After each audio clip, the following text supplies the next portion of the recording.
Duck and Percy enjoy their work at the harbour, pulling and pushing trucks full of cargo to and from the quay. But one morning, the engines were exhausted. The harbour was busier than ever.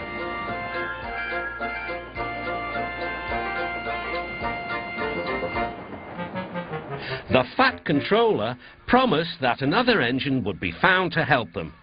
"Huh, it's about time," said Percy. "I ache so much I can hardly get my wheels to move," agreed Duck. They waited for the engine to arrive. It came as a shock when he did. "Good morning," squirmed Diesel in his oily voice. The two engines had not worked with Diesel for a long time. "What are you doing here?" gasped Duck.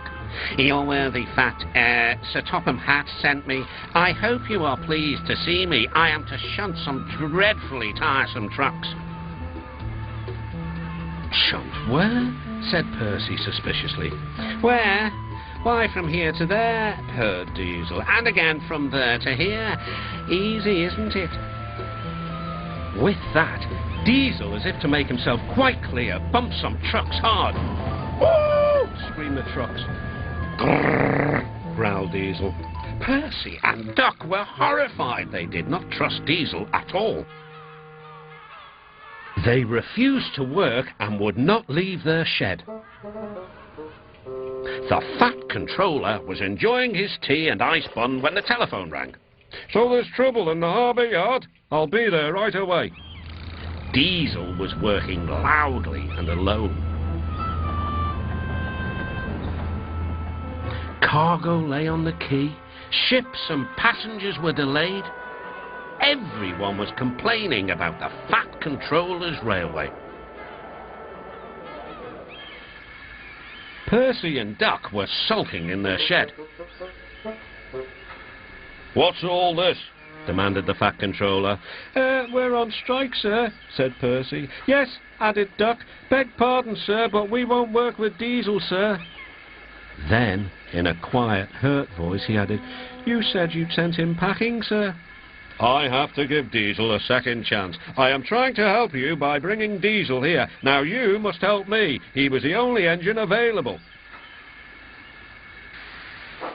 Percy and Duck went sadly back to work. Next morning, things were no better. Diesel's driver had not put his brakes on properly, and Diesel started to move. He went bump straight into Percy. Percy had an awful fright. "Wake up there, Percy," scowled Diesel. "You have work to do." He didn't even say he was sorry to Percy.